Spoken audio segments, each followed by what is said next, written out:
Начну с самого важного. Если вы получили анализ с высоким ФСГ и сейчас сидите в панике, думая, что все кончено, остановитесь. Высокая цифра ФСГ – это не приговор, не автоматический билет в климакс. Это сигнал. Сигнал о том, что организм на что-то реагирует, с чем-то справляется, что-то компенсирует. За 25 лет практики врачом-психотерапевтом, остеопатом, репродуктологом, гинекологом, репродуктивным натуропатом я видел сотни женщин, у которых ФСГ подскакивал до 25, 35, даже 50, а потом обратно опускался в норму. Не от волшебных таблеток, не от гормональной заместительной терапии, а просто потому, что мы нашли и убрали причину этого скачка. И сегодня я расскажу вам о 5 скрытых причинах, которые могут заставить ФСГ взлететь до небес. И самое главное, покажу, почему в большинстве случаев это обратимо. Потому что важна не только цифра в анализе, а то, что за ней стоит. А за ней стоит женщина. И если устранить причину, показатель часто возвращается к нормальным значениям естественным путем. И в конце я дам вам простую практику, которая поможет снизить одну из главных причин скачка ФСГ – хронический стресс. А пока давайте разберемся, почему этот анализ вообще так пугает женщин. ФСГ – фолликулостимулирующий гормон. Это все равно, что как голос гипофиза, который кричит яичникам: «Эй, работайте, пусть фолликулы растут поскорее, нужно размножаться». Когда яичники отвечают «хорошо», то есть они говорят: мы работаем, фолликулы растут хорошо, голос спокойный, ФСГ в норме. Когда яичники не слышат или не могут ответить, гипофиз начинает кричать еще сильнее. В учебниках написано: ФСГ выше 25 – это менопауза и конец репродуктивного периода. И большинство врачей, увидев такую цифру, сразу ставят печать. Все, климакс. Но поймите, жизнь сложнее учебников. Потому что иногда яичники не отвечают не потому, что износились, а потому, что находятся в состоянии защиты, стресса и восстановления. Я помню Светлану, 42 года, пришла ко мне с ФСГ 47 и сказала: доктор в поликлинике мне сказал, климакс, ничего не сделать. А через 4 месяца ее ФСГ был 12, цикл восстановился. Она почувствовала себя на 10 лет моложе. Что изменилось? Мы просто убрали причину – хроническое воспаление от скрытой инфекции, которая была вызвана несбалансированным питанием и фоновым обезвоживанием. Конечно, стресс тоже был. Ваш организм не сломался в один день. И высокий ФСГ часто не поломка, а реакция на обстоятельства. Давайте разберем, на какие именно. Первая скрытая причина – хронический или острый стресс, острая стрессовая ситуация. Представьте женщину, которая потеряла работу, переживает развод, ухаживает за больной мамой или просто живет в режиме «все дела на мне» уже несколько лет. Внешне она держится, справляется, но внутри постоянное напряжение. Хронический стресс повышает кортизол, гормон выживания. Надпочечники выгорают. Кортизол подавляет работу репродуктивной системы по простой логике. Если вокруг опасность, не время размножаться, нужно выживать. Яичники уходят в спящий режим, в кавычках спящий, перестают отвечать на сигналы мозга, и тогда гипофиз начинает кричать громче. ФСГ взлетает. Это не климакс, это защитная реакция организма. И когда уровень стресса снижается, когда женщина находит способы справляться с напряжением, с моей или с другой помощью, с другого врача, ФСГ часто возвращается в норму. Я видел это десятки раз. Стоило наладить сон, научиться техникам расслабления, изменить отношение к стрессовым ситуациям, к себе, к миру, и гормоны начинали выравниваться. Вторая причина, важная, это скрытое или явное воспаление в организме. Хроническое воспаление – это как тлеющий пожар внутри. Вроде бы не болит остро, но организм постоянно тратит ресурсы на борьбу с ним. Источников может быть множество. Скрытые инфекции, проблемы с кишечником, аутоиммунные процессы, даже хронические проблемы с зубами. Кариес. Когда организм борется с воспалением, он переключается в режим ремонтных работ, ремонтируется. Все силы направляются на восстановление и защиту, а репродуктивная система отходит на второй план. Яичники получают меньше питания, хуже отвечают на гормональные сигналы, ФСГ растет как итог. Но как только мы находим и устраняем источник воспаления, будь то хронический танзелит, кариес, дисбактериоз кишечника или скрытая урогенитальная инфекция, картина сразу же меняется. Организм перестает тратить силы на борьбу и может снова направить ресурсы на репродуктивную функцию. Третья причина, о которой мало говорят, это отмена контрацептивов или гормональных препаратов других, противозачаточных. Многие женщины годами принимают коки, оральные контрацептивы, фемастон для молодости в кавычках, дюфастон для цикла в кавычках, потом отменяют, надеясь забеременеть или дать организму отдохнуть от таблеток. Но вот что происходит. Синтетические гормоны долгое время подавляли собственную гормональную систему, яичники спали или, как говорят гинекологи, отдыхали. Интересно, сердце отдыхает? Гипофиз не работал практически совсем или работал на 5-10%. И когда искусственная поддержка в виде таблеток резко убирается, организм не сразу понимает, что пора просыпаться. Первое время после отмены гипофиз может кричать очень громко, пытаясь разбудить заспавшиеся яичники. Отсюда и скачок ФСГ. Это не климакс, это период адаптации. Обычно через несколько месяцев система сама восстанавливается, но иногда этот процесс может растянуться не менее чем на полгода. Иногда период восстановления может длиться до 2 лет, при условии, что вам нет еще и 45 лет. Ключевое слово для вас сейчас – терпение. И мягкая поддержка организма в период перестройки – это важно, а не новые гормональные вмешательства. Поймите. Чуть позже я расскажу о простой технике, которая поможет ускорить восстановление вашего естественного гормонального баланса. А пока давайте разберем еще две важные причины скачка ФСГ. Смотрите дальше. Четвертая причина – это последствия стимуляции и нагрузок после и во время ЭКО. Протоколы ЭКО – это очень сильное, мощное воздействие на весь организм. Большие дозы гормонов заставляют яичники работать в экстремальном режиме, выдавать за один цикл то, что они обычно производят за несколько месяцев.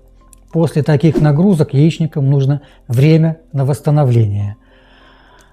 Менопор, менагон, мерионал, бравиль, гонал, пуригон, пергаверис, хорагон, пригнил, авитрель, диферилин, декапептил, оргалутран, цитротид, крайнон, дюфастон, прогенова, фемастон, эстрофем. От одних названий мне становится страшно.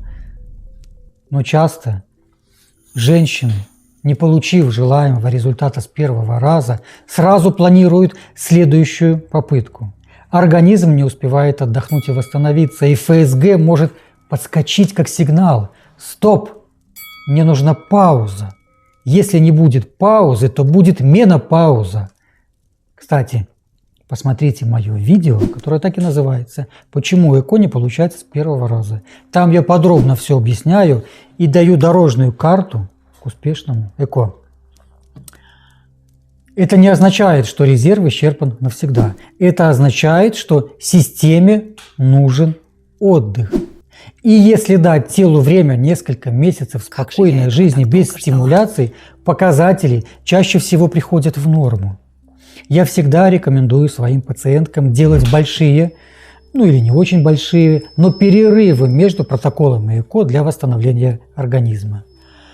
И пятая причина – депрессивные или тревожные расстройства. Депрессия – это не просто плохое настроение. Это серьезное нарушение работы нейромедиаторов в головном мозге. А мозг – это главный дирижер всей гормональной системы, всей. Когда нарушается выработка серотонина, дофамина, других важных веществ, это напрямую влияет на работу гипофиза и гипоталамуса, тех структур, которые регулируют ваш менструальный цикл. В результате может нарушиться не только ФСГ, но и пролактин, и вся гормональная картина. Хроническая тревожность работает похожим образом. Постоянное внутреннее напряжение истощает нервную систему, и она перестает правильно управлять репродуктивной функцией. Но и здесь есть хорошие новости для вас. Когда мы работаем с эмоциональным состоянием, через психотерапию, через медитацию, иногда через мягкую медикаментозную поддержку в виде хорошо подобранных антидепрессантов, которые не вызывают привыканий, гормональный фон тоже начинает восстанавливаться через натуропатию, гомеопатию. Понимаете? Вы видите общую закономерность? Во всех 5 случаях ФСГ растет не потому, что время пришло, а потому, что организм реагирует на что-то.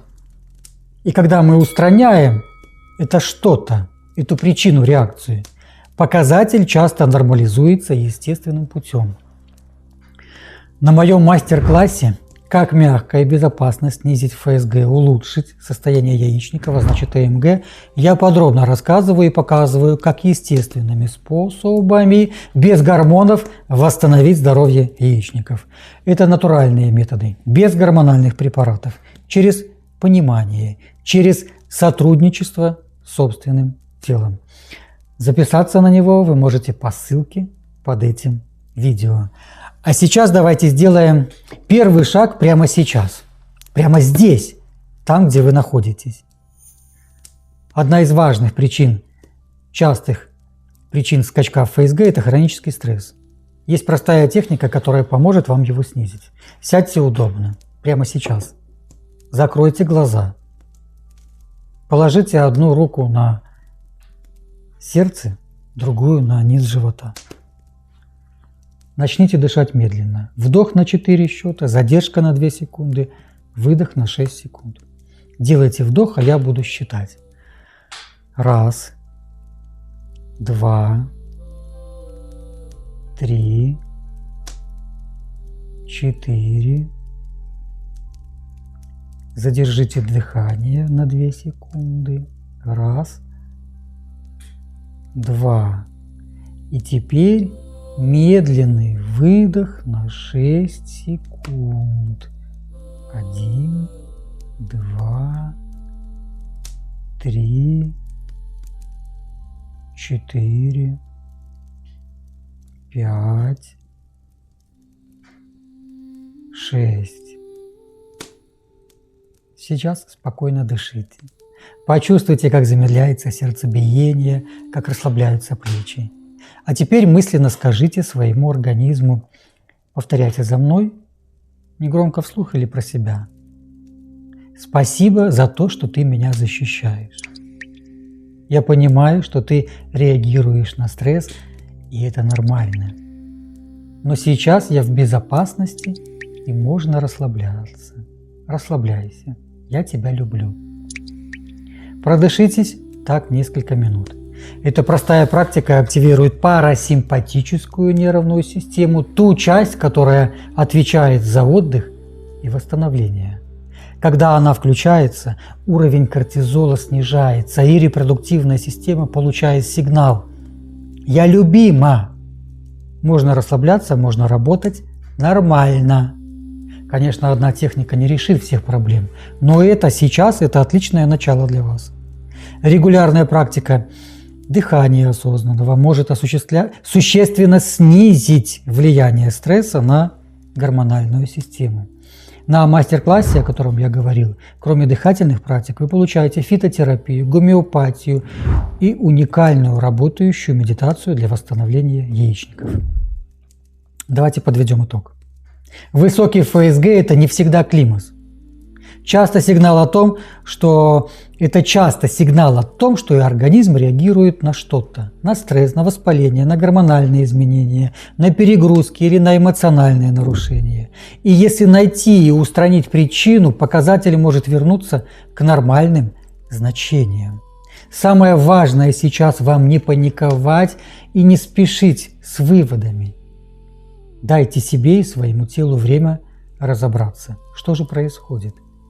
Обратитесь к специалисту, который умеет смотреть не только на цифры в анализах, но и на человека в целом. К специалисту, который может видеть самую суть женщины, ее душу, ее женский код. Если вы хотите глубже понять, как именно работать с причинами повышенного ФСГ, как создать условия для естественного восстановления гормонального баланса, приходите на мой мастер-класс. Как мягко и безопасно снизить ФСГ, улучшить состояние яичника, назначить АМГ. Значит АМГ. Там мы разбираем конкретные инструменты, как снижать стресс, как правильно восстанавливаться после гормональной терапии или после ЭКО, как работать с эмоциональным состоянием. Это системный подход, основанный на понимании причин и состояний, а не только симптомов. Получите его по ссылке под этим видео. А для тех, кому нужна персональная, индивидуальная поддержка, я провожу индивидуальные онлайн-консультации по видеосвязи, где мы детально разбираем именно вашу ситуацию и создаем план восстановления, учитывающий все особенности вашего организма и жизненных обстоятельств вашего нервного и психологического состояния. Запишитесь на консультацию по ссылке под этим видео и получайте здоровье. Помните, ваше тело не враг, оно вас не подводит. Это мудрая система, которая всегда пробует адаптироваться и выживать. Высокий ФСГ – это способ тела сказать: «Мне сейчас трудно, помоги». И вы можете эту помощь оказать терпеливо, бережно, с пониманием. Время для паники прошло. Время для осознанного восстановления уже началось. У вас есть все ресурсы для того, чтобы пройти этот путь успешно. Спасибо, что посмотрели это видео до конца. Напишите позитивный комментарий, поставьте лайк, мне будет очень приятно. И как всегда, я желаю вам счастья. Всегда ваш доктор Павел Сапегов. До встречи!